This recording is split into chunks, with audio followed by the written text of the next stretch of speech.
I still have one left. One left. There we go. Supplies for the coughing. We're live. We are live. Okay, thank you. I did hear you, but that's okay. We're all comfortable. We're getting some cough supplies delivered here, which is important to get the meeting underway. There we go. Oh, you can't go wrong with the old fisherman's friend. Hard by, Newfoundland by. There you go. All right, members of council, we're going to continue and commence with our meeting. It's just a little after 5:30. Thank you very much, members of council, members of our staff, and members of the public that are joining us here in the chambers tonight. Council has met at 4:30 in an in-camera session, and we've now returned. So at this time, it being the opportunity for the mayor to read the land acknowledgement, I will do so. I would like to begin our meeting by recognizing the First Nations, Métis, and Inuit peoples of Canada's traditional stewards and caretakers of the land. And we acknowledge that Clearview Township is located within the boundaries of Treaty 18, the traditional lands of the Anishinaabe, the Haudenosaunee, the Tiatanani, the Wendat, and is the home of many First Nations, Métis, and Inuit peoples as part of an intricate nationhood that reaches across Turtle Island. At this time of truth and reconciliation, we welcome the opportunity to work together towards new understandings and new relationships and ask for guidance in all that we do. As always, I acknowledge that I say this voluntarily and an honor to do so as the mayor of the Township of Clearview. All right, council, as I said, we did begin at 4:30. We're now on item number 2 in our agenda, which is the approval of the agenda. So I'll go to that. I'll look for a mover and seconder. Be it resolved that the agenda dated February 27, 2023 be approved as presented. Looking this direction, Deneen and Walker. Thank you. Any questions on the agenda? Okay, all those in favor? And that carries unanimous. Thank you. A disclosure of pecuniary interest and general nature thereof. Any disclosures? Nope, seeing none. We're at item 4, which is our public participation period. Is there any members of the public who wish to address the council for a public participation period? I just remind members of the public that council is open for a 15-minute period to have public participation during our regular council meetings. And if you are unable to attend, you can use the online portal for public participation through the website clearview.ca. There is no one present, so we're going to move on with that. Thank you very much. Item number 5 is deputations and presentations. Madam Clerk, Linda Rodenberg from Lakehead University. Is that online with us, or what's the status on that? Through your worship, does not look like she's with us. She's not signed into the meeting yet? Oh, one second here. We heard someone just go in. Let's just see who that Okay, is. well, we'll just stand by for a moment. Give it a moment. No, through your worship. No, not yet. I tell you what, if it shows up before we get to item 12, we'll interrupt the meeting and bring it back in if that's comfortable with the members of council. All right. Failing that, we'll have to reschedule. Councilor, will move on. Public meetings, item 6, there are none. In item 7, approval of the council meeting minutes. So recommendation be it resolved that the minutes of the February 3rd, 2023 council meeting and special council meeting of February 9th, 2023 and special council public planning meeting of January 25, 2023 be approved as presented. Can I have a mover and second? I'll look this way. Deputy Mayor and Mr. Broderick. Thank you. Any questions on those minutes? Seeing none, I'll call the motion. All those in favor? And that carries unanimous. Thank you. Business arising from the minutes. Anybody got any business from the minutes? No? All right. Communications from the mayor.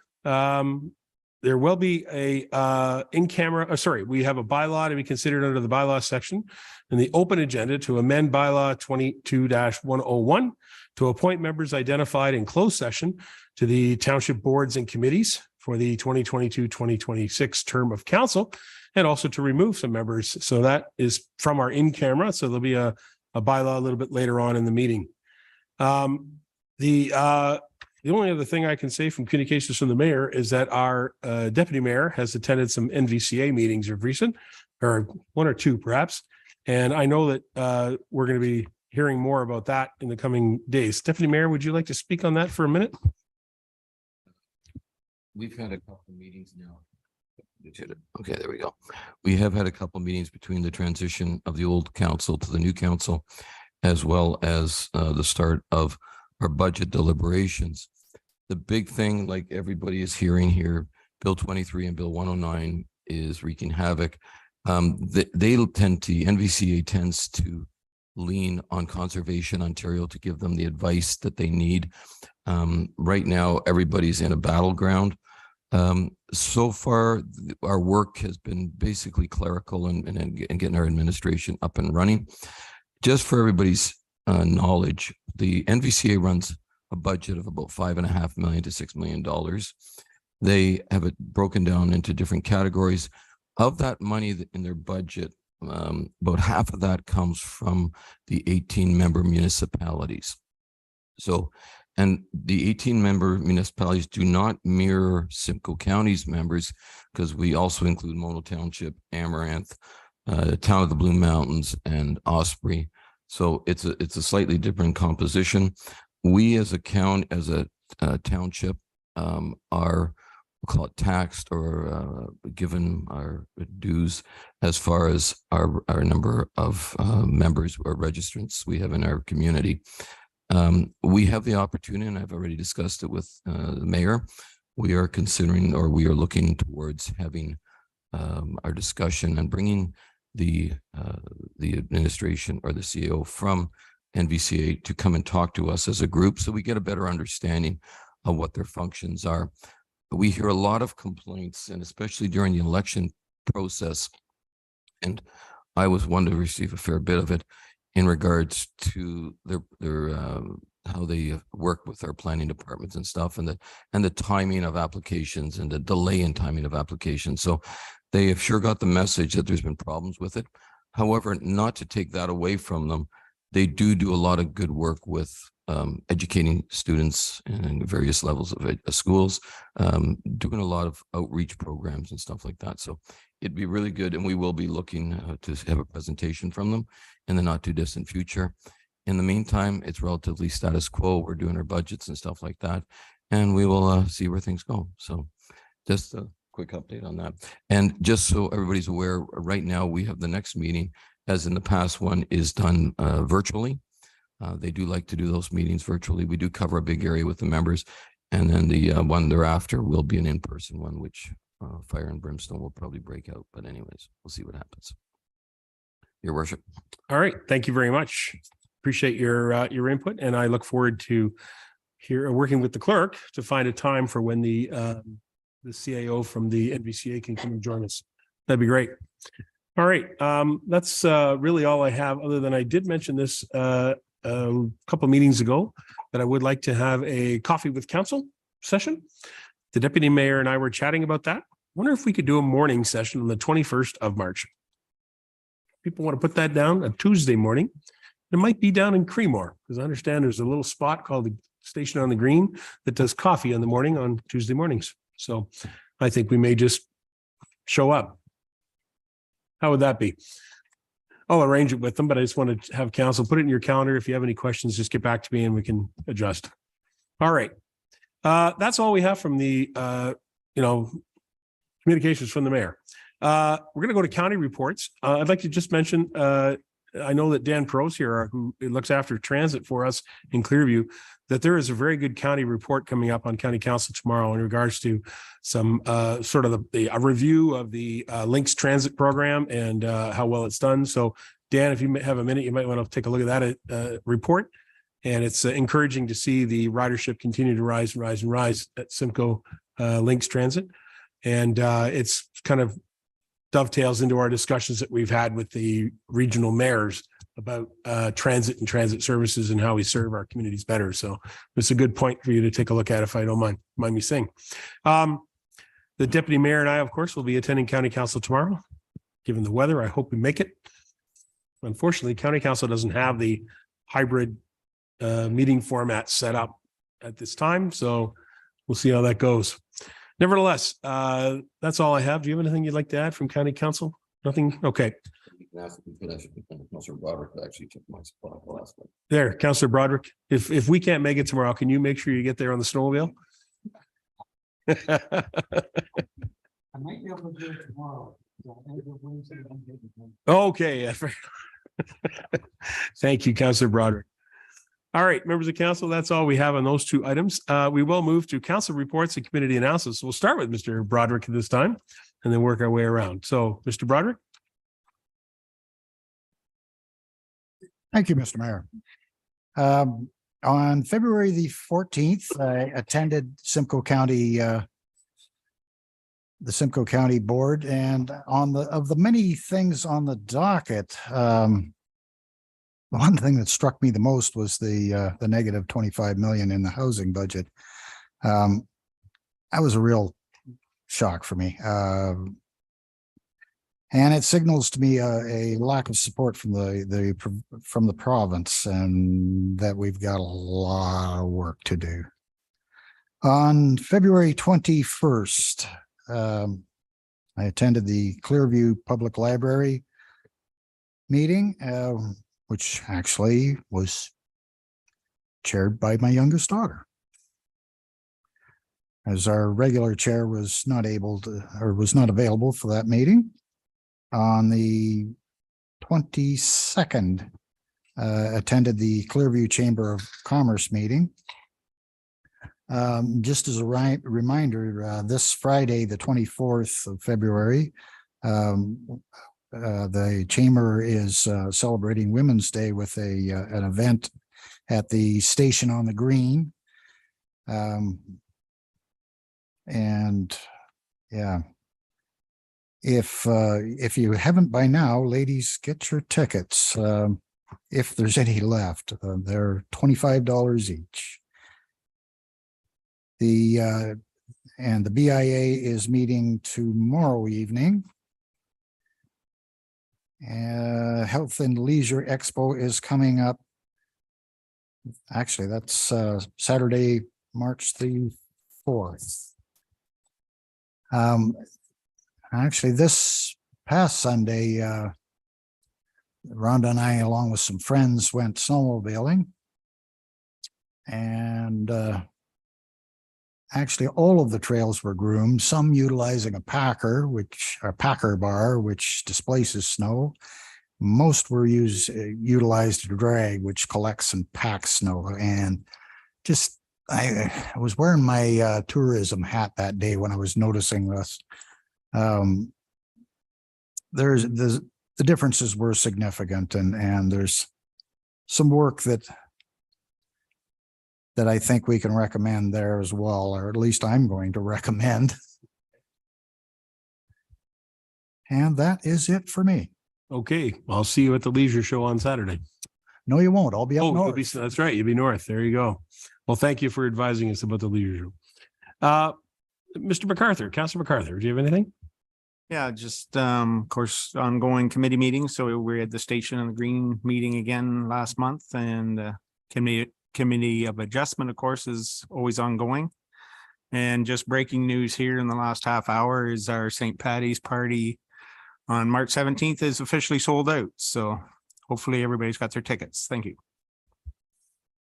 All right, Solancha, would you like to go now? You're good. All right, moving over to Councillor Deneen. Thank you, Your Worship. So last Tuesday was a Duntroon Hall meeting, and I just want to make note that March 11th, Green Beer Day, is going to take place. It's the Saturday, 4 p.m. till 11:59 p.m., not midnight, 11:59 p.m. At any rate, the Bengorm Highlanders will be there, and they'll be around early. I believe they might even be doing 2 performances, if I remember, for people that want to meet them in the afternoon and see them in the afternoon and again later. Thursday night was the Nottawa Hall meeting, and we just do that by Zoom, and all our new members were there. I attended Nottawa Central Public School this morning, their inclusivity assembly. And tomorrow they're having another in honor of Black History Month. And the assembly today was really, really well attended. And it was very entertaining. I thoroughly enjoyed it. But that's it for me. Thank you. All right, thank you. Thank you. Councillor Beelan. Thank you, Your Worship. The evening hall board met. The biggest thing from that was that they're purchasing some sound equipment, which I thought was a good idea. If anyone's driven in New Lowell, you'll see that the walls are up at the new fire hall and township building. And the last thing I have to report is I am going to be a judge this weekend. I might need to borrow your gavel. I'm judging the robotics competition at Georgian College. Oh, well. Okay. Good luck with that, Councillor Beelan. Good luck. Mr. Walker. Okay, thank you, Your Worship. February the 14th was the Accessibility Committee, and we are in the process of getting ourselves ready for the Health and Leisure Showcase, which happens to be this Saturday from 10 to 3 at the Stainer Arena Hall. And also working on activities for the National Access Awareness Week, which is May 28th to June 3rd, hoping to have some type of activities in Clearview Township that week as well. The other meeting I had was February 21st was library. They are busy going through the boxes of books from the county, sorting those out and finding that some things are no longer, they're outdated. So we'll have to get rid of a few things there. We had an issue with the handicap washroom, flooding, but that was somehow somebody liked to plug the toilet and left things doing there, but that's been looked after and corrected. And the library turned over a billing project account to the treasurer in the amount of $162,394.29. Okay, That's it, Your Worship. that's great. Thank you very much. And Oh, thank sorry, one other thing. I did Yes. attend the pancake supper on the 21st, held jointly by the United Church and Anglican Church at the United Church in Stainer, and roughly about 100 people in attendance. That's great. That's great. Thank you. And thank you to the volunteers who serve on the library board and those that helped with fundraising and so on. So good for them. The only thing I'll add underneath reports is I did host the regional mayors and CAOs right here in the chambers of Clearview Township. It was a hybrid meeting. Some members of our neighboring municipalities joined us by Zoom. Others were here in person. We had a very good discussion about a whole group of topics, including, as I mentioned earlier, transit for the area. And it was a very good discussion. It's an informal group, but it's really meant for good networking opportunities and to find opportunities to work together, as well as to help work out any challenges each of our municipalities may have. So it was it's a good working group. The CAOs contribute quite equally in the conversation as the mayors do. So I have to tell you, it's not just driven by politicians. So it's a very good meeting of networking opportunities. So the next one is going to be scheduled, I believe, I think it's May, and I think it's in Grey Highlands is where it's going to be. So I'll inform you about that later. That's all I have at this time. So we're going to move on to our agenda. I did receive a notice here from the clerk that the Lakehead presentation, which would have been at 5:30, is now going to be closer to 6:30. So we're still a good 40 minutes away. So how about we plow ahead and see if we can get some of the items out of item 12 and see if we can do that. Is council comfortable with that, or should we just inform them to move on? Any suggestions? Okay, we'll just plow ahead and see what happens. All right. Thank you, council, for your patience. We're going to go straight into planning and building. We've got a report here for PB 012 2023 Committee of Adjustment February report. Recommendation, be it resolved that report PB 012 2023 dated February 27 2023 be received. Can I have a mover and seconder? Mr. Beelan, Mr. Walker, thank you. Any questions? Any questions? Seeing none, I'll call the motion. All those in favor? It carries unanimous. Thank you. And now we have the subdivision agreement regarding the approval of the lift for lift of hold H12 Nottawasaga Station Phase 2. It is a lengthy motion, so give me a moment. Again, with the cold, let me plow through it, and then I'll look for a mover and seconder. Then we may have a report from Nick, who's joining us on screen. Ready, Nick? Okay, here we go. Be it resolved that report PB 013 2023 dated February 27 2023 be received, and further that council is satisfied that the final plan of subdivision approval for Nottawasaga Station Phase 2 file number 2004-001 SD at 6934 and 7044 Highway 26 Clearview is deemed to be in conformity with the approved draft plan and the conditions of approval have been fulfilled, and the final plan of subdivision may be tendered for registration. And further, that a bylaw be enacted authorizing the mayor and clerk to execute a subdivision agreement for Nottawasaga Station Phase 2 with the Estates of Clearview, Inc. and McPherson Builders Stainer Limited. And further, that a bylaw to remove the hold H12 symbol applying to the lands be brought forward and executed at such time as the Nottawasaga Station Phase 2 subdivision agreement and M plan are registered on the title of the lands to be to the satisfaction of the township. I'm going to look for a mover and seconder. Do we have any? We have the Mr. Broderick and Mr. MacArthur. Thank you very much. Nick is here. I'm just going to look. Amy, did you want to start or we'll go straight to Nick? Amy? We're happy to answer any technical questions that council may have. Nick's available in that regard. Otherwise, this is the long-awaited final stage of this development. All right. Nick, did you have anything you want to add to that? There's not too much. I think the recommendation the long recommendation outlined what was required, but basically tonight it's approval for the second phase of the Nottawasaga Station development. And just a bit of a background. The Estates of Clearview received draft plan approval in 2010 for approximately 994 dwelling units. In late 2019, McPherson Builders came forward to proceed with the first phase of development, which was referred to as Nottawasaga Station Phase 1. So that was for 72 units and the primary stormwater management facilities. So the approval tonight is for the second phase, which is 118 single attached dwelling units. There is a future development block in there, as well as additional stormwater management facilities that are proposed. So basically, this would authorize council to authorize the mayor and clerk to execute a bylaw in order to proceed with the approval of the subdivision agreement and M plan. And it also recommends that, or also authorizes staff to move forward at a subsequent council meeting to bring forward a bylaw to amend the current holding provision that's on the zoning once the agreement has been registered. So that's just a bit of background, but as Amy had indicated, I'm happy to answer any additional questions if anything comes up. Thank you.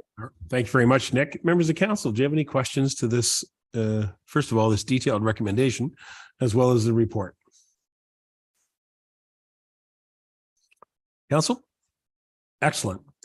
Council has no questions. Thank you very much, staff, for an excellent report. I'm prepared to call the motion. All those in favor? Yeah, we'll mark that as unanimous. Thank you very much. Well done, Nick. Amy, thank you. Okay, moving on. Page 5. Drinking water compliance report. This is a good one. It's a short recommendation. I'll look for a mover and seconder. Be it resolved that report PW 003/2023 dated February 27, 2023 be received. Can I get a mover and seconder? That'll be Walker and Deneen. And well, hello there. Good evening. Hello.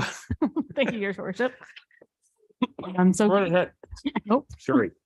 That's okay. That happens. So tonight we're bringing forward to you the Drinking Water Systems 2022 annual summary report.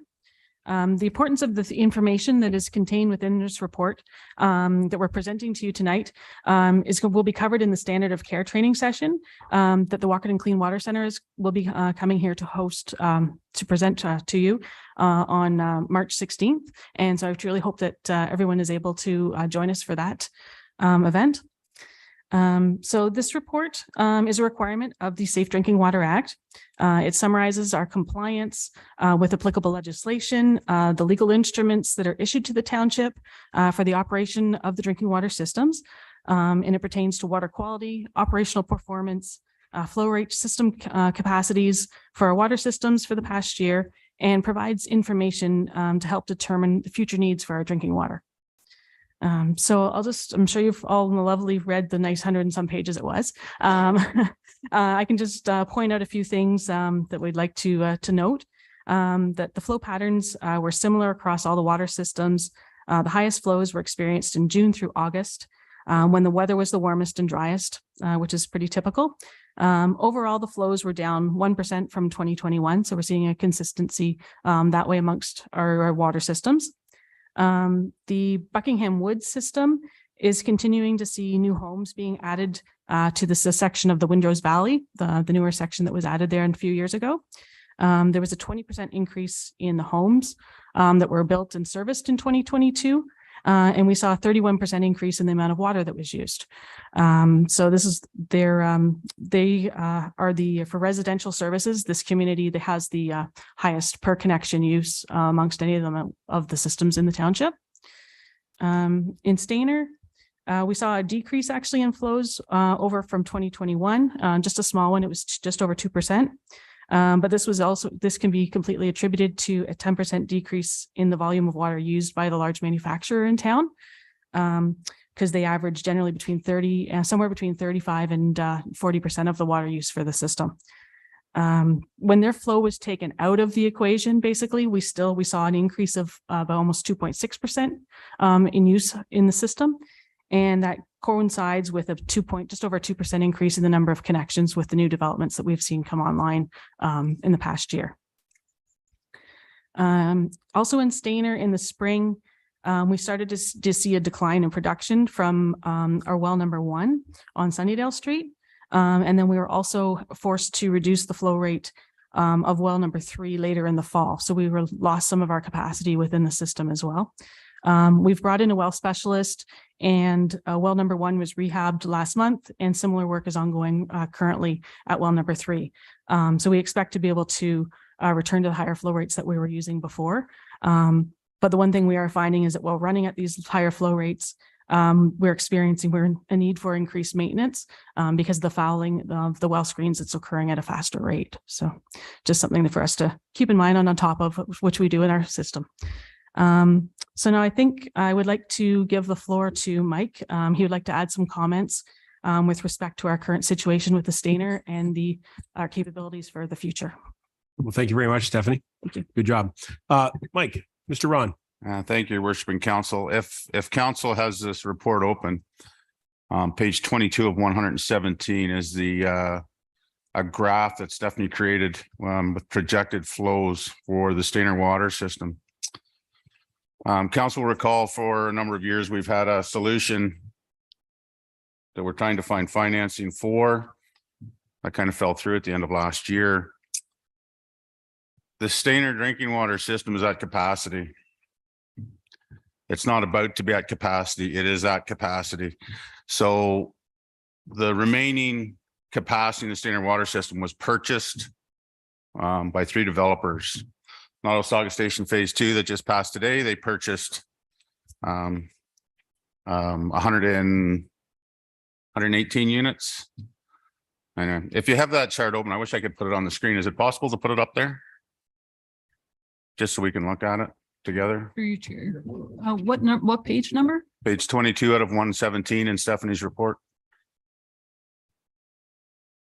It says page 19 in the report, but of the PDF, it's 22 of 117. Just give us one moment here.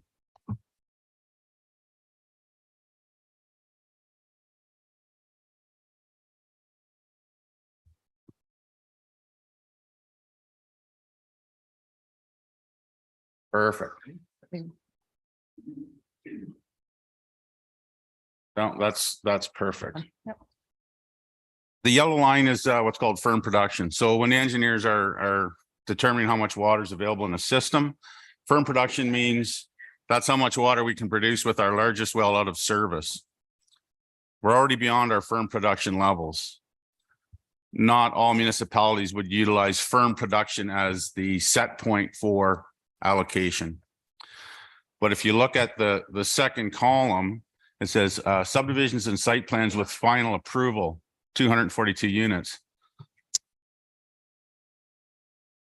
So the 2022 water used plus all the final approved subdivisions, including Nottawasaga Station Phase 2, Ashton Mills Phase 1, Manortown Homes, anything that's final approved, Ridgeview Estates, they're not built out yet. This is a projection of how much water they're going to use.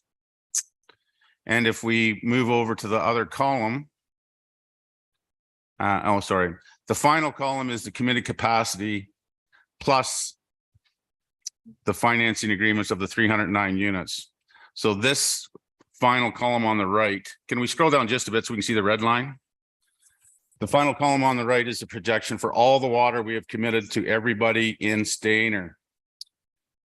And the difference between that blue line and the red line is noted below the chart as 606 cubic meters a day. We've been working with some developers to finance the new solution, and that 606 cubic meters a day will be utilized potentially by the people that finance the system, which means there's no water for anything else.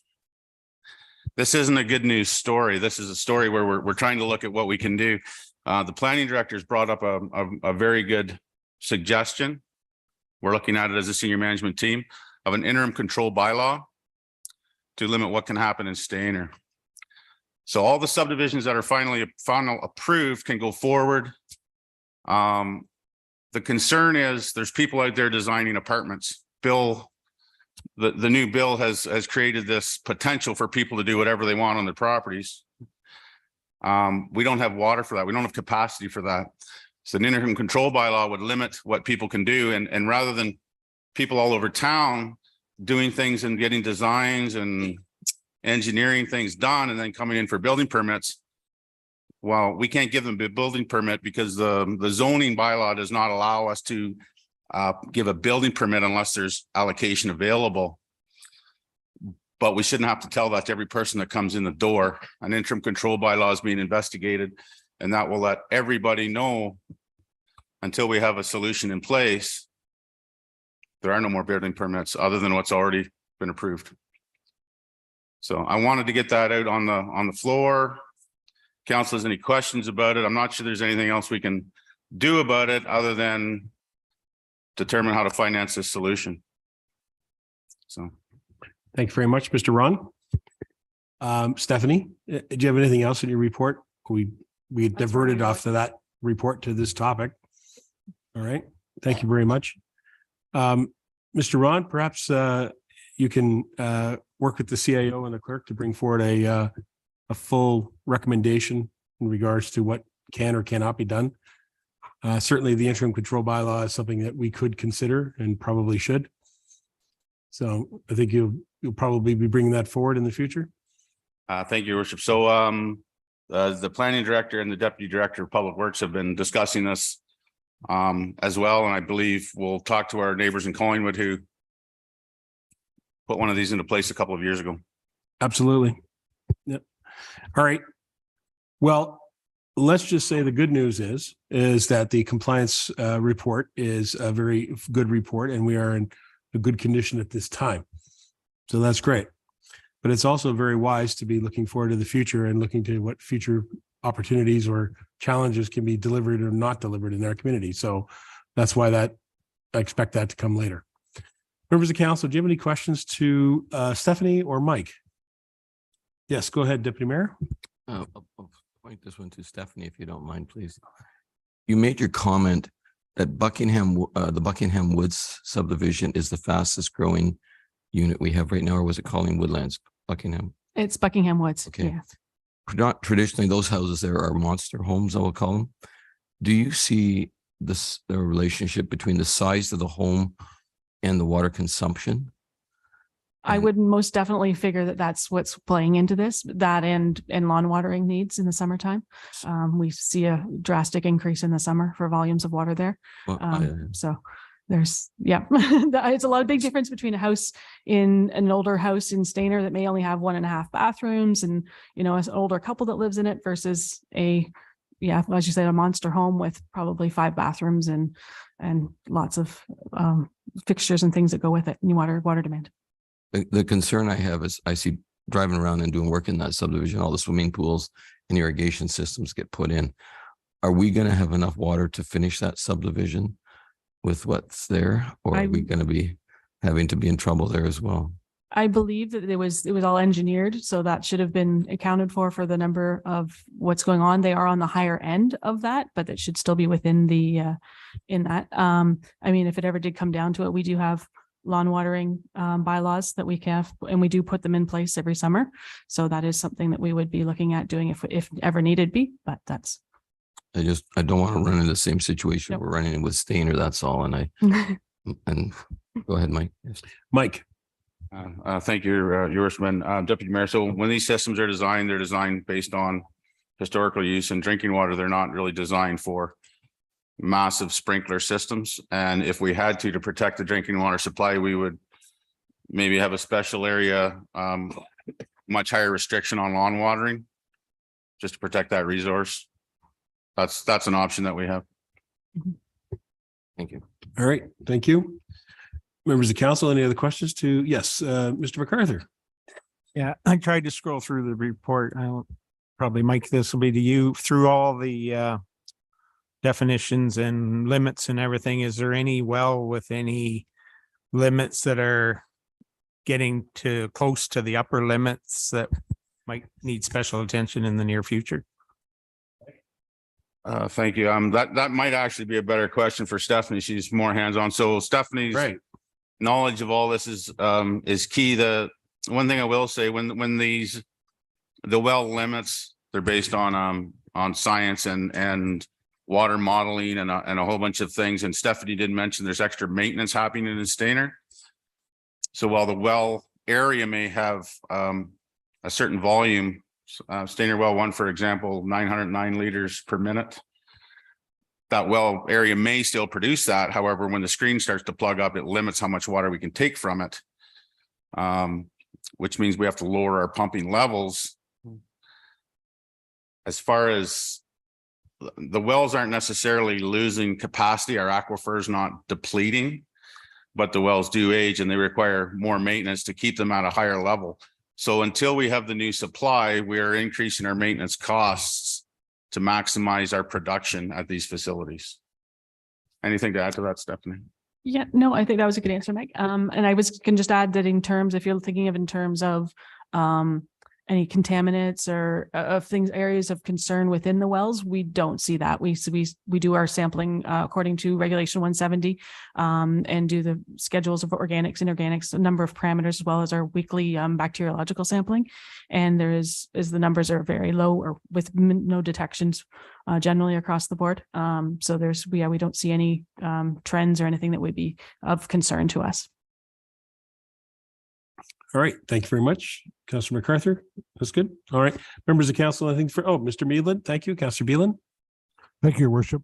Stephanie, I'm just wondering if you remember where this, the maximum allowable concentration comes from. Did they do studies in humans or rats or fish or what? I noticed your inorganics are quite low, like they're well below the MAC level. How did they establish that MAC level? Okay, I knew at one time, I can't remember. Sure, no problem.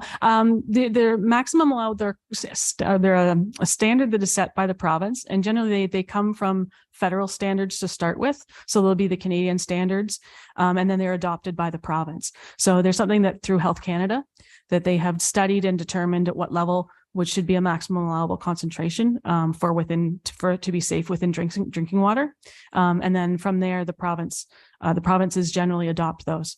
So. Yeah, I'm not sure what their methodology, but it's through Health Canada is the base of where it starts from. That's great. Anybody else? Any other members of council? Okay, well then I will again thank you. Good report, and thank you for all your work and diligence in keeping track of our very important water services. So good job. Thank you, Mike. Anything further from you? Nope, you're good. So Stephanie and the crew. So Todd Patton, he wanted to be here for this report. He had another engagement. Todd Patton is the overall responsible operator for the water systems. Yes. And they do a great job out there. So 117-page report and all the information that goes with it. Thanks, Stephanie. Thank you very much. Thank you. Okay, council, we've got a mover and seconder on this motion. And if there's nothing further, I'm prepared to call the motion. Those in favor? Carries unanimous. Thank you very much. Council, I'd like to bring us to a pause. We're going to pause before we get into community assistance grants and legislative services. And I'd like to return the agenda back to page 3, I believe it was, where we had our opportunity to invite Linda Rodenberg from Lakehead University. Linda, you're here. Hello. Nice to see you. Welcome. We're going to go right to our deputations and presentations at this time. So I would welcome you to come to the podium. And perhaps our technical assistant people here from the clerk's department can get you seated and get you all set up. There's a presenter camera so everyone at home can see you. Okay, so will you be advancing it or do you want me to do it? You'll advance it? Okay. All right. Can everyone right. hear me okay? Yes, thank you for coming. Well, and thank you. I must apologize. We are a little bit late. We weren't, I guess we didn't get exactly the right time. And so I'm really sorry. This Okay, is well, we not the way apologize we'd if there like was a to proceed. miscommunication. But we're happy that you're here. And I'm grateful that council is allowing us to slide you into the agenda at this point. Yes, I'm very grateful. Okay. And so we're just going to get the slides started here. And as soon as you tell me we're ready to go, I'll get going. Yeah. Okay. Wonderful. So my name is Dr. Linda Rodenberg. I'm the interim principal at the Aurelia campus, and I am so excited to be here and have a bit of your time to tell you a little bit about Lakehead University in Aurelia and how we've been really leaning into being Simcoe County's university. And so we're really going out to talk to municipalities right now because we want to also get input from you and feedback as we're starting to grow to make sure that we're growing to meet the needs of our constituents here in the county. And so thank you so much for taking the time today to listen to me for a few minutes about our campus.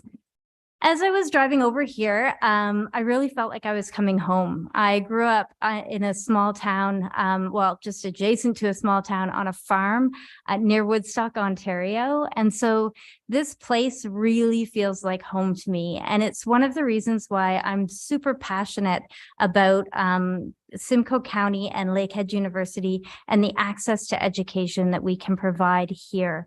It really speaks to me because it feels like home. If you can just advance it to the next slide.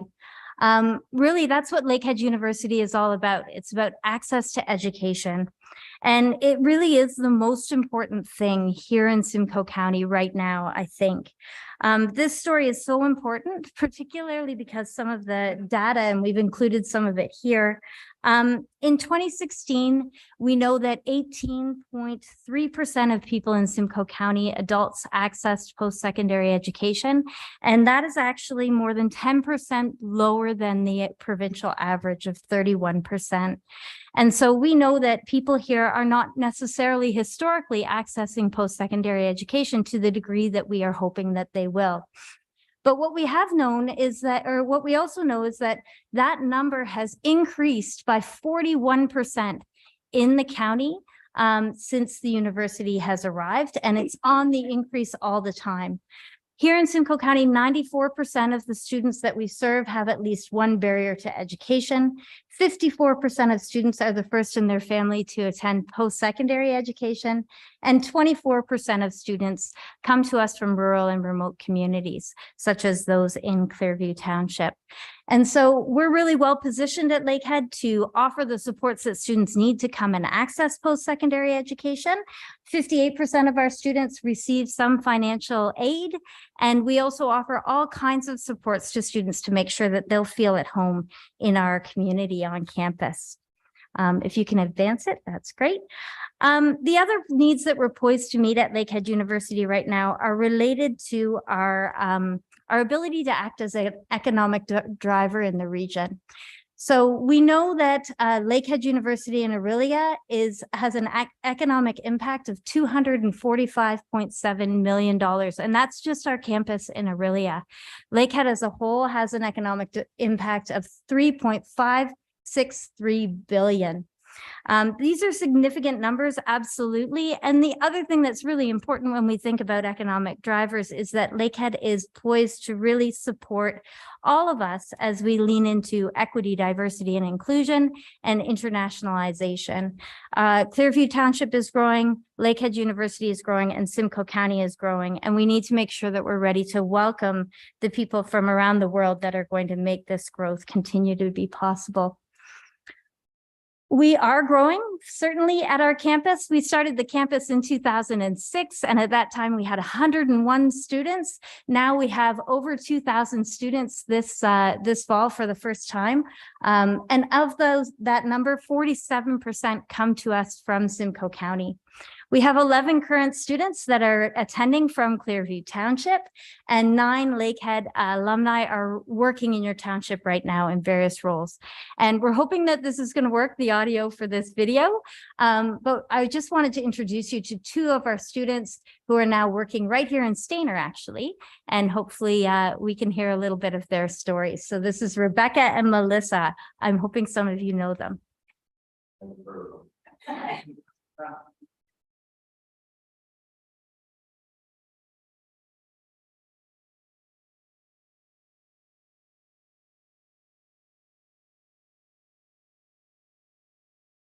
Well, at least you get to see them, if not hear them. We'll see how it goes.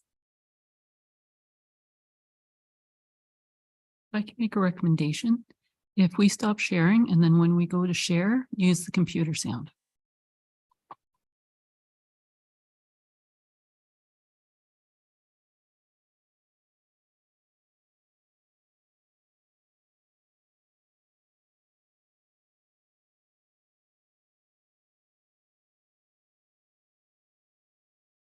And if this doesn't work, it's okay, because we are going to share the PowerPoint with you and you can all watch this at home if it doesn't work here today. We could call them and get them to come in here for you. Sure, we'll That's right. get them to do Or a just give them deputation a for us. call. Sure. Just one of them's just down the street, one of them lives in Galloway, so. The good news actually is that later on in our agenda, I we have wanted the to- budget. Oops. And in our budget, we're going to be renovating this. As I wanted So that'll be one of the things we'll fix. Excellent. My name's Melissa Ferguson. And I'm Rebecca Goritz. And we are sisters who grew up in Stainer, Ontario, here in Clearview Township. I chose to go to Lakehead University in Aurelia because it is close to home and I didn't want to be too far.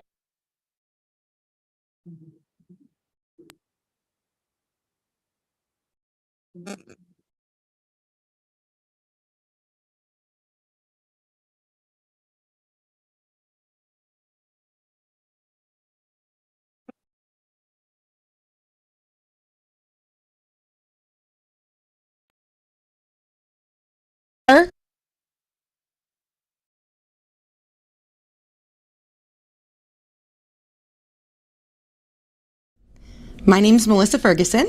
And I'm Rebecca Goritz. And we are sisters who grew up in Stainer, Ontario, here in Clearview Township. I chose to go to Lakehead University in Aurelia because it is close to home and I didn't want to be too far from friends and family. And it's about an hour drive from where we grew up. So it was nice to be far enough away that I had my own space and got to enjoy the university experience, but also close enough to come home for weekends and holidays as I wanted to. I feel like Lakehead was the best choice to set me up for this career in teaching because it was such a small community. We knew our professors, we knew everyone in the building, and it was really a tight-knit small community, which is what we grew up with in Stainer in our small elementary and our small secondary school. So it was the best fit because we were able to get to know our professors and really ask questions. It didn't feel like we were sitting in a huge lecture hall. Completing the Bachelor of Education program at Lakehead was so beneficial in Simcoe County because this is ideally where we wanted to get hired at the end of the day. So making those connections through the professional year program and our placements within the county that we went to school was very beneficial to make the connections within the schools and meet the people that we're going to hire us. Thank you. So we'll be sharing. My name's this Melissa after- Ferguson. And We'll be sharing this after the presentation, and be sure when you do run into these 2 lovely ladies, one of whom I taught myself, that you just let them know that, you know, how proud we are of them at Lakehead and of what they're contributing to your community. The other thing that I think is really important in terms of Lakehead is that it gives us in Simcoe County clear access to innovation and research opportunities. And so this is a picture here of Dr. Sahota. He works and lives in Thunder Bay, but of course, being a small institution that's part of the larger university gives us clear access to the research that is being done at Lakehead and Thunder Bay as well. And some of the research that he's doing in terms of agribusiness has a particular particular weight in this location here. We also have a number of researchers that are doing really important local work on Simcoe County. And certainly I would say that one of the clear areas of impact that we have right now is related to research related to the environment. So we have 116 industry and not-for-profit industry partnerships around the world. So it also positions Simcoe County to be able to really be operating and connecting into that global landscape as well. The last thing that I want to focus on today is lifelong learning. This is something I'm incredibly passionate about. I think that growing up in a small town myself, I really learned that you really have to talk about the importance of education right from when people are really young until they're into their senior years. And that's what really allows for us to be part of a thriving community. At Lakehead University, we have an Office of Community Engagement and Lifelong Learning, and that office does very important work in our communities. In fact, we reached more than 4,000 people last year. 750 of those are part of our Third Age Learning program, and that's for seniors, and we do all kinds of lecture series. And in fact, we have people from within this area that were zooming into that as part of their experience during COVID to make sure that they were continuing to connect with people. The other one I just want to point to that's really important is our special high skills major program. And so Stainer is near and dear to my heart on this one. We've been working with a teacher named Ty McNay over at Stainer Collegiate. And we actually ran a partnership with them over the course of this past year and the year prior. And high school students have been working with Lakehead University professors for what we call reach ahead experiences. So they get a real taste of the university experience well before they're making the decision of coming to university. And in fact, that program just last week won a national award with the Invasive Species Center because your students in this community went to Georgian Bay Islands National Park and worked with our researchers and the Parks Canada employees to actually eradicate invasive species on the island. And so we won an award for that, and we're really proud of it. And we're certainly proud to create those opportunities for your students right here in Stainer. So we have plans to grow our economic development impact to $400 million over time, recruit and enroll over 3,500 students at the Aurelia campus by 2032. And really important to that process, and one of the reasons I wanted to come and speak with you today, is that I'm also tasked with bringing to life 10 new programs over the next 10 years. And those programs, in order for them to be sustainable and have an impact in our community, they need to speak to the community needs. And so I'm hoping by coming and speaking to you here today, I can have the opportunity to invite you to come and see our campus and to just become really active in that conversation as we start to think about our future together. Thank you so much. Well, thank you very much. Happy to have you here, and thank you for updating us on programming at Lakehead. We appreciate you being here. Is there any members of council with any specific questions to the delegates? Yes, go ahead, Deputy Mayor. Right, you're looking for comments, and I've been on the previously been on the Economic Development Committee in this community, as well on the Center for Business Development out of Collingwood for 26 years. We have really depended and enjoyed our relationship, whether it be Georgian College or post-secondary or higher secondary schools. I'm a Guelph grad. I love agriculture. Now, I'm not going to say the Guelph is only agriculture, but I love it. One of the key drivers we've identified lately, especially having just produced our tourism initiative, is agriculture and agritourism. If I can ever lean on you to start, Simcoe County is one of the biggest agriculture or diversified agricultural communities in Southern Ontario. It's a great place to start with a program like that. Yeah, so, absolutely. And I think it's something, there's a lot of people in this community and beyond this community would love to participate with you on that. So keep that in mind as a potential. We are strong on these topics in Clearview. That sounds amazing. And I may, if I may, I will reach out to you after this meeting to reconnect on that. We have an interdisciplinary studies program that has a specialization in entrepreneurship that is just starting this September. And I think when I think about agribusiness, and my whole family's in agribusiness in various ways, I would say that it really is an interdisciplinary endeavor, especially when you're talking about agritourism. And I think there are some opportunities there to certainly grow that program in relation to that focus. And I actually was meeting on the weekend with a mother of one of my daughter's friends, actually, who her name's Ruth, and she works in the county, and she has a special interest in agritourism as well. And she's just joined their economic development team. So I think it's a time to continue those conversations for sure. And I think you hit it when you use the word agribusiness as well. And look at what we have around here. We know with the places to grow or the new initiatives by our mayor, we have to find homes. It's going to take away our food production capabilities. We have to find new initiatives. It's a great time to look into it. Yeah, thank you. Absolutely. I'll second the motion. It's excellent. Members of council. Oh, Mr. Beelan, I see you. Go ahead. Councillor Beelan. Thank you, Your Worship. You have 10 new programs. Are any of them for healthcare workers because there's such a big shortage? I think you have a nursing program, don't you? Yes, we have a nursing program in Thunder Bay, but we do host students for placements in Simcoe County as well. But we are thinking right now, one of the things that we're working on is a really active partnership with our local hospitals. And it's really important to me that we think about health human resource.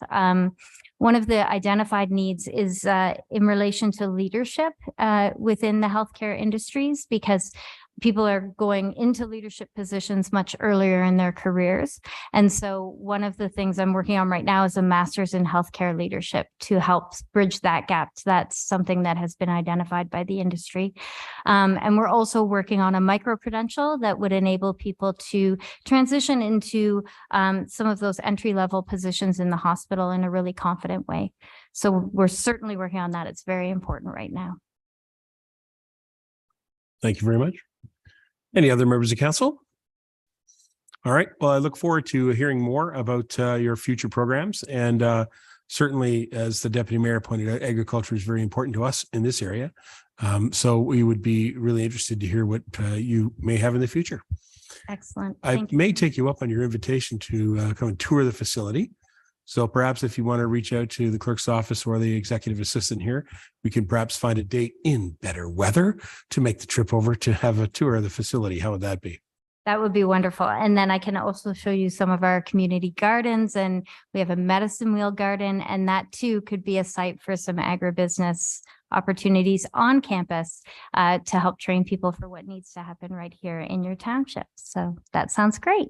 All right. Well, thank you very much. Clearview appreciates you coming here and giving us an update. Great. All Thank the best. you very much. Thank you. Thank you, guys.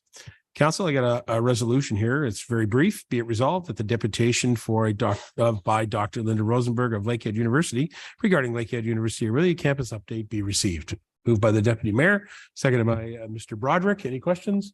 Seeing none, I'll call the motion. All in favor? That was carried. Thanks very much. And thank you to council for accommodating this little change in schedule.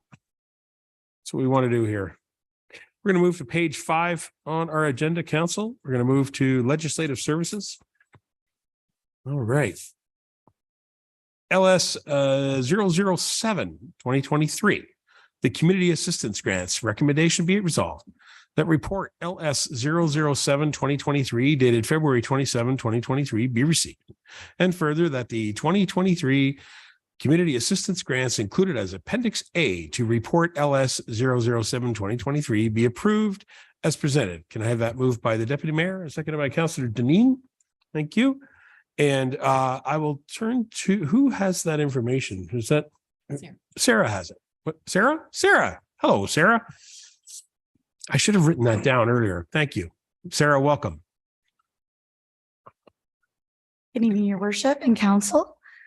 So I hope you've all had the opportunity to take a look at our 2023 community assistance grants. On February 6th, the Deputy Mayor, Councillor Deneen, myself, and Suzette Sampson sat down to discuss the 32 applications received.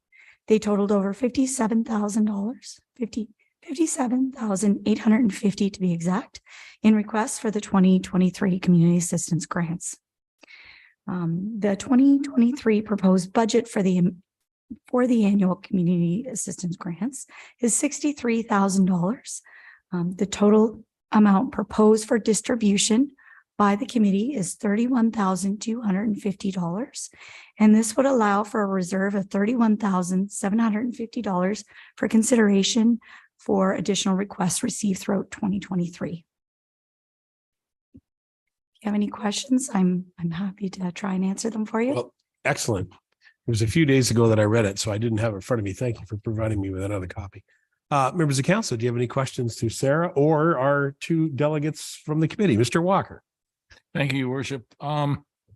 Just wondering, I know the Heritage, Stainer Heritage had just asked for 500, but I'm wondering if that should be put up to 1,000, because if you're looking at events and cost of speakers, you're not going to get a lot of speakers for $500 or be able to participate in a lot of events. I'm just wondering if that should go to $1,000, because you have this Silver Shoe Historical at $750.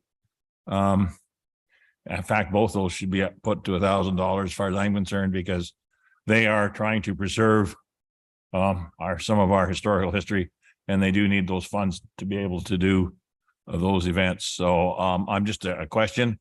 I could put a motion, I guess, on the floor that the Heritage, Stainer Heritage be up to 1,000 and the Silver Shoe Historical Society be up to 1,000. Are you making a amendment? Yes, making an amendment to those. Just remind all members of council, whenever you speak about these things, you have to say what you're asking. Make an amendment to the list for the Stainer Heritage Society to be put to 1,000 and for the Silver Shoe Historical Society to be put to 1,000. That would be a total of $750 added to the total. All right. I see some persons that want to speak. I will ask for a seconder first. Is there a seconder on the motion? That'll be Mr. MacArthur. Thank you. And then I'll go to the Ms. Deneen first. Thank you. Through your worship to Councillor Walker. The Silver Shoe Historical Society made mention that they had asked previously, it had been more, but this was all they were asking for at this time. So that was their request. And they had previously, if I believe, they had asked, they had more other years, but this was what they were asking for at this time. Councillor or Deputy Mayor. Thank you, Your Worship. When we sat around the committee, we have to balance. We're trying to run a tight budget. When people ask us for a certain amount, generally speaking, we would agree with the amount. And this is a situation we ran into. Now, the key criteria, if everybody looked at their forms, was they have to be not-for-profit, volunteer-based, and that makes it a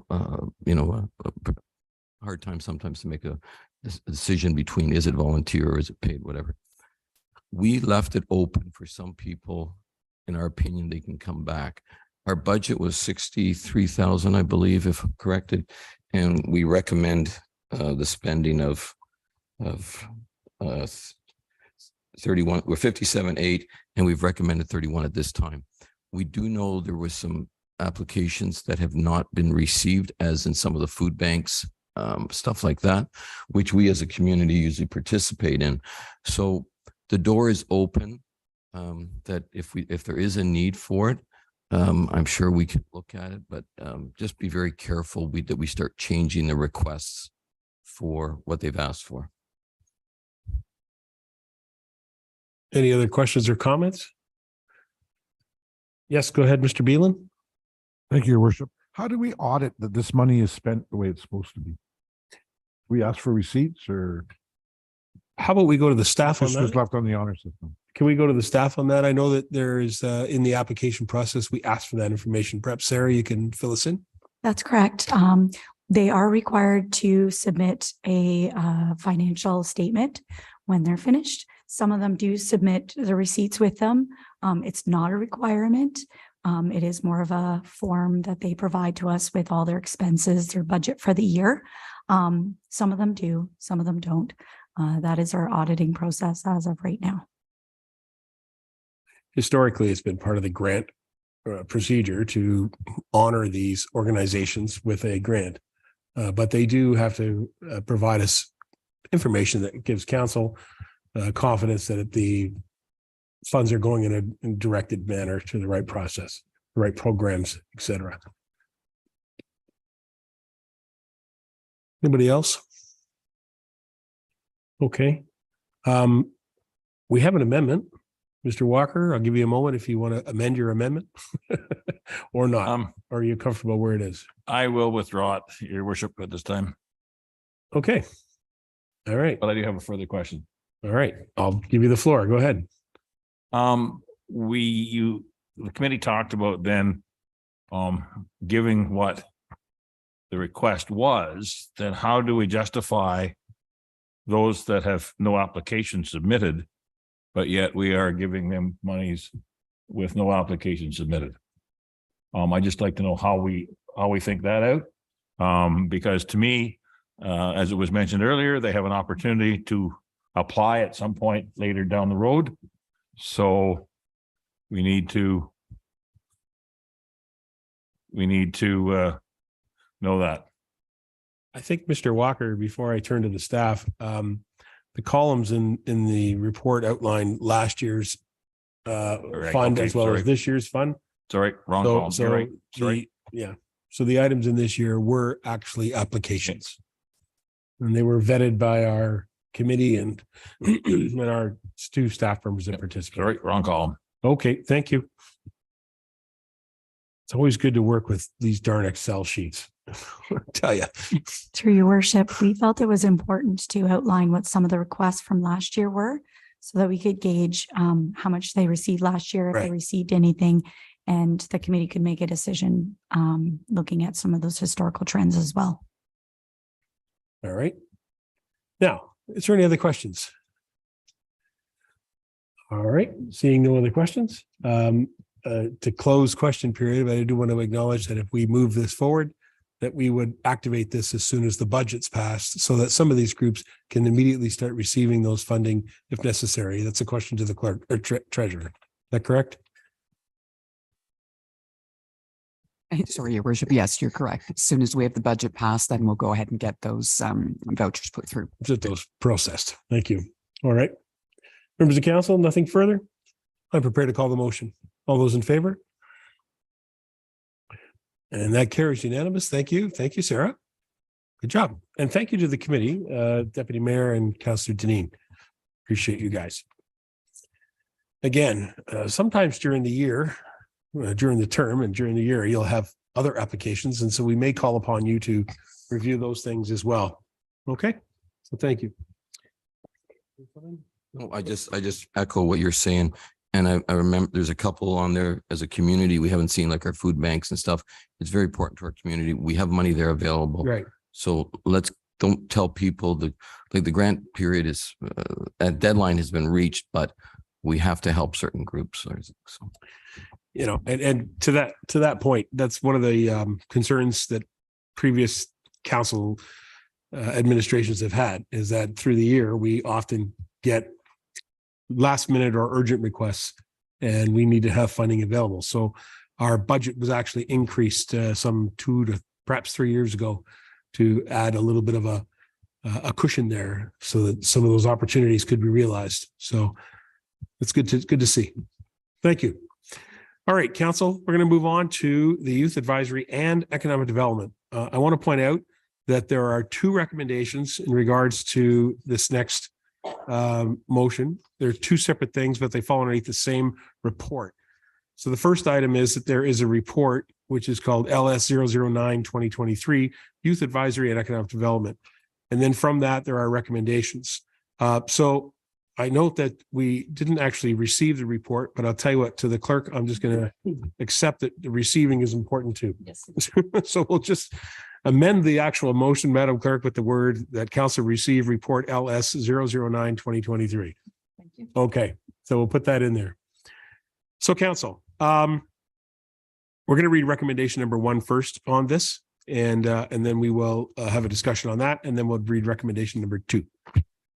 Okay.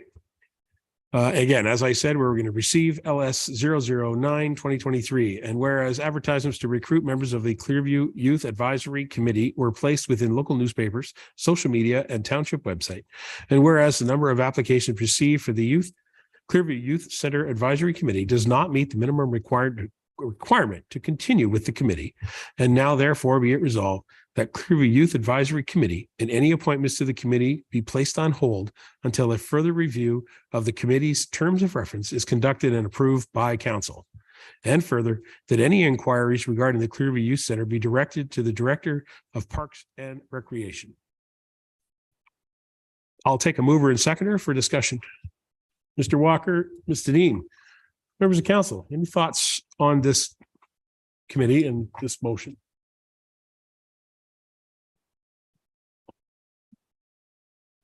Mr. Walker.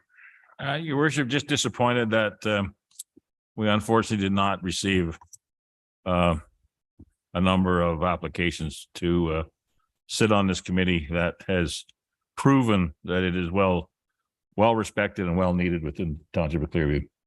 I'm just disappointed that it didn't, the committee didn't materialize. So hopefully we can come up with some new criteria, terms of reference, and hopefully then we'll be able to fulfill this advisory committee. Thank you very much. Any other members? All right, Madam Clerk, do you have anything you want to add from your department? Through your worship, no, we're good at this time. Just depending on what council's decision is how we move forward. Well, of course, but I'm just checking if you're comfortable with the report. Thank you. We are. Thank you. Okay. All right, members of council, there seems nothing further to discuss at this time. I would hope that staff will be able to reconsider this or consider bringing back a further report with a review of this committee. We'll work with the CAO to associate that work, and we'll see what we can come up with. Right? All right. Members of council, we have a mover and seconder on this recommendation. I'll look for your vote. All those in favor? That carries unanimous. Thank you. Also on recommendation number 1, that report LS 009-2023 be received. And whereas advertisements to recruit members of the Economic Development Advisory Committee were placed within local newspapers, social media, and township website. And whereas the number of applications received for the Economic Development Committee does not meet the minimum number required by the committee.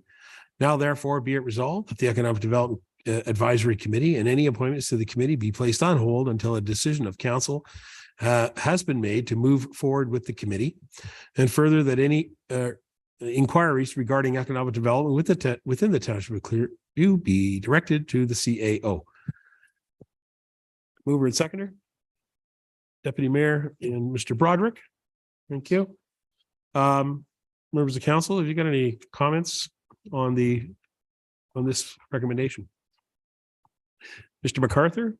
Yeah, your worship, I believe you were on the committee in the past, and just being new members to council, maybe you could explain some of the activity and just how it went and when it was first started.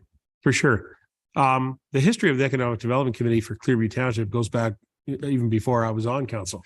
But the most recent version of it was started midway through our term last term. Unfortunately, right in the middle of COVID. It did have a new terms of reference, which was well vetted by council at the time. It was also researched by our previous CAO, and some staff members worked on that terms of reference to establish a good working guideline as to what the EDC committee could do, and had great hopes and aspirations of moving ahead. One of the items in that terms of reference was that there would be representation from small business community, representation from the larger business community, as in large employers. We have a few community businesses that are considered large employers. Certainly at the time, we had some really large employers at the time. the point is that the committee did meet exclusively by Zoom. In fact, there's one member on that committee I've never actually met in person, but we did meet exclusively by Zoom.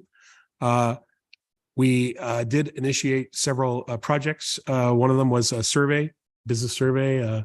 We supported some survey work also with the tourism RTO 7 projects that were underway. We had several good discussions with our previous community development director, planning department.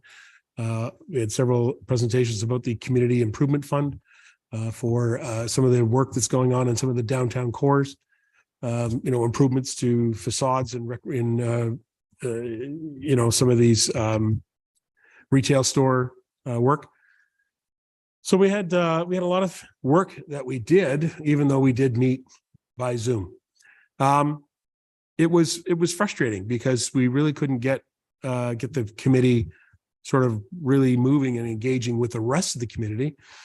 I think the fault there is that the community never actually met to engage with each other to really move it forward.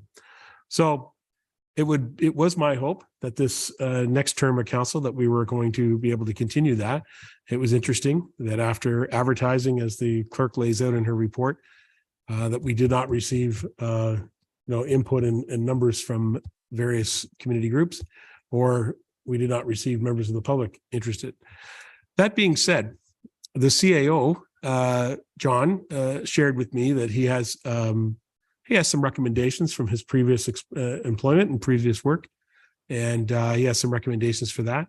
And so it would be my hope that when this council convenes with the strategic plan review, Councillor, we'll have an opportunity to discuss economic development, climate change, affordable housing, brand identity, a lot of issues that are strategic planning issues, and EDC is one of those. So it's difficult. It's also interesting to note, however, that even though this committee has come and gone and evolved in different ways, in fact, the entire term from 2014 to 18 didn't have an EDC committee at all. We still continued EDC work, as the deputy mayor knows, by participating in the Enterprise Center out of Collingwood. It's a member that we participate in and help local small businesses in that way. And one last thing I'll point out too is that during COVID, just when COVID was striking all of our businesses and they were being shuttered and they're being closed down, members of our staff who work in tourism immediately pivoted and became economic development staff by producing really great support efforts for each of these businesses, by producing a kit with the dots on the floor and hand sanitizer and mask things and advice, and that was a really good initiative that was put together by the staff to support local businesses in our community. So, Councillor, that's sort of how I feel about it. I would like to see us do this. I think it's important. Economic development is an important aspect of any municipal government, and so I would hope that we can bring this back in another way. Yes, sir. Yeah, no, that's what I'm just thinking. I think it is important for the council as a whole to have a committee like this to help guide and down the future roads. So hopefully between yourself and the CEO, we can rebrand this and come back at a later date. Thank you. Yeah. I'll just add to my comments, and that is that, in researching this and thinking about this, I always look at some of our other municipalities, and not necessarily right next door to us, but other municipalities across Ontario. Some economic development committees are actually a committee of council and made up of members of council. So that's an opportunity that we could do. We could just add to your workload, each of you, and put you on yet again another committee, and we could do that. Council can consider what to do with this. We can consider it right now. You can fold it, you can open it, you can do whatever you want, but I'm going to work with the CAO, and hopefully we discuss it at our strat plan meetings, and that'll perhaps inspire both members of this council as well as members of the public to see the value of economic development in our community. Does that help anybody? Anybody get any other further comments? Okay. Madam Clerk, anything you'd like to add, or are you comfortable? I'm comfortable. Thank you. All right. Okay, council, I've got a mover and a seconder, and I'm prepared to call the motion. Those in favor? I'm going to be voting opposed. That carries.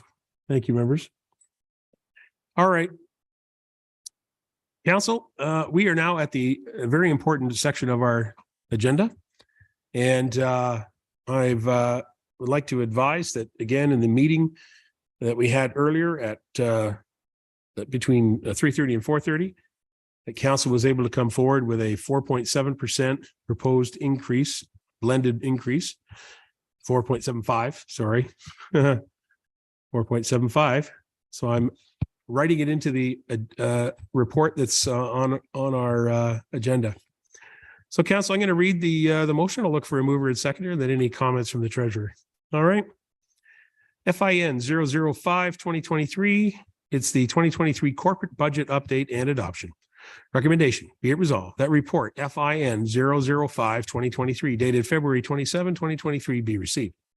And further, that the 2023 budget with a net tax increase of 4.75% with any amendments approved by the special meeting of council on February 27, 2023 at 3:30 p.m. be approved. And further, that the treasurer be directed to bring forward the 2023 detailed budget package for council information and tax rate bylaw for council consideration when the County of Simcoe and school board taxes have been received.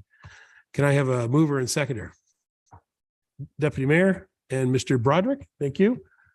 Ms. Treasurer, do you have anything you'd like to add before we commence with any questions?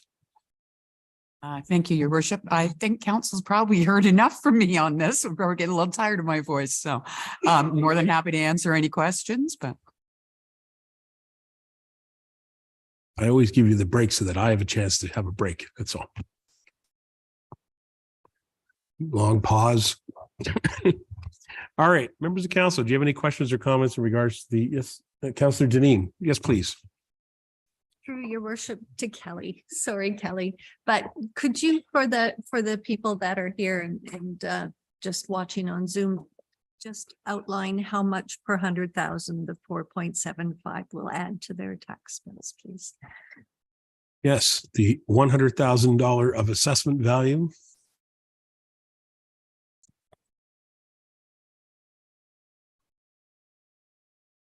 I'll take my time, Your Worship, and that way I could get on. It's okay. I'm resting my voice.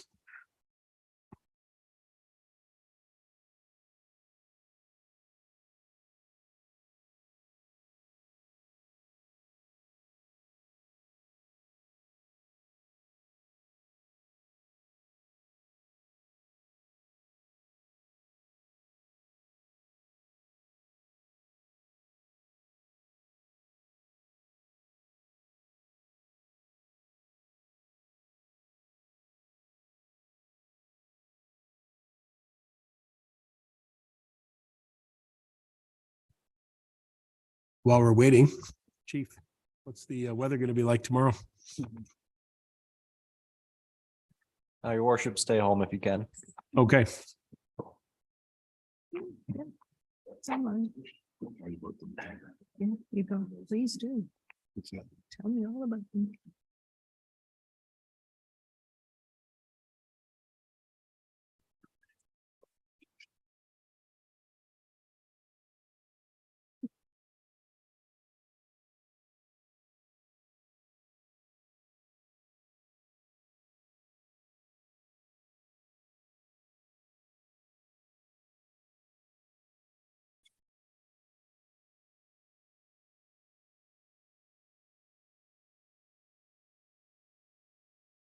My apologies, Your Worship. I'm hoping I'm on the laptop replacement list this year. Okay. So for a 4.75% increase, that's $54.17 per 100,000 of assessed value.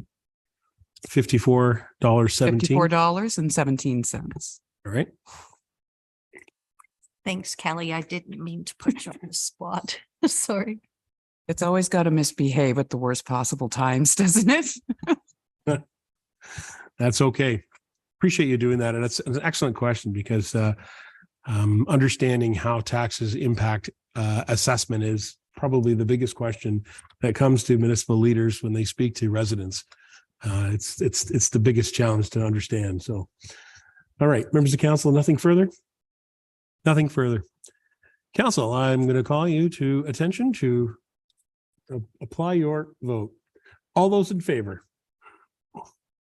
And that carries unanimous. Again, thank you. And thank you again to the finance department. I believe you now have also significant work ahead of you to prepare this bylaw report for a future meeting. All right, approximately May or April, is it what you're looking at? Yes, Your Worship. It's usually mid-May before we have all the tax rates in. Thank you very much. Thank you, council, and thank you to all of our staff who worked on this. And thanks you to the members of the public who communicated with members of council in regards to the this project. And we do look forward to continuing to provide services to the community that they require and need. All right, council, we're going to move on to our bylaws. I think we only have one or two. Bylaw 23-19 is a subdivision agreement with the estates of Clearview, Nottawasaga Station Phase 2. Being a bylaw authorized the mayor and clerk to enter into a subdivision agreement with the estates of Clearview Inc. and McPherson Builders Stainer Limited for lands legally described as Nottawasaga Concession 1, Part Lot 25, Registered Plan 51R41137, Parts 2, 3, and Part Lot Parts 4 to 6 are Registered Plan 51R41138, and Parts 3 to 5 of Parts 1 and 2 of Concession 1 East Part Lot 25, formerly Nottawasaga, now in the Township of Clearview, be presented and read a first, second, and third time finally passed on the 27th day of February 2023. Can I have a mover and seconder? Mr. Broderick, Mr. Walker. Thank you, gentlemen. Any questions on the bylaw? Seeing none, I'll call the bylaw. All those in favor? Bylaw carries unanimous. Thank you. Okay, we have the appointment bylaw, which again, I mentioned earlier, that would be the on-desk item in regards to our Schedule A amendments to 22-101. Recommendation be it resolved that bylaw 23-21, being a bylaw to amend Schedule A of bylaw 22-101, appointing members to the Township of Clearview committees and boards, be presented and read a first, second, and third time finally passed on this 27th day of February 2023. A mover and seconder on this bylaw. Mr. Beelan, Mr. MacArthur, thank you. Any questions on the bylaw? Seeing none, all those in favor? And the bylaw carries unanimous. Thank you. Before we move on, I know through the clerk's office, we always communicate with members through this. Can we make sure that those letters are sent out as soon as possible, given the previous motions a couple of minutes ago? I want to make sure that some good clarity is in there. Okay, just to be clear, appreciate that. Thank you, staff. Item 13 is notice of motion, new business. Anybody got any new business and motions? Nothing? Thank you. And our bylaw to confirm our proceedings. Recommendation be it resolved. Bylaw 23-22. Being a bylaw to confirm the proceedings of the February 27, 2023 council meeting be presented over the first, second, and third time finally passed on the 27th day of February 2023. Moved by Mr. Broderick, seconded by Mr. Beelan. Those in favor? And that carries. Motion to adjourn, and it is 7:01. How about that? It says that on my clock. Doesn't say that up there. Again, with the battery operated clocks, eh? I don't understand that. 7:01. Be it resolved that the council meeting adjourned at 7:01 p.m. Moved by Mr. Walker and Councillor Deneen. All those in favor? Thank you. Have a very safe night, everybody, and safe driving tomorrow. Thank you. Good night.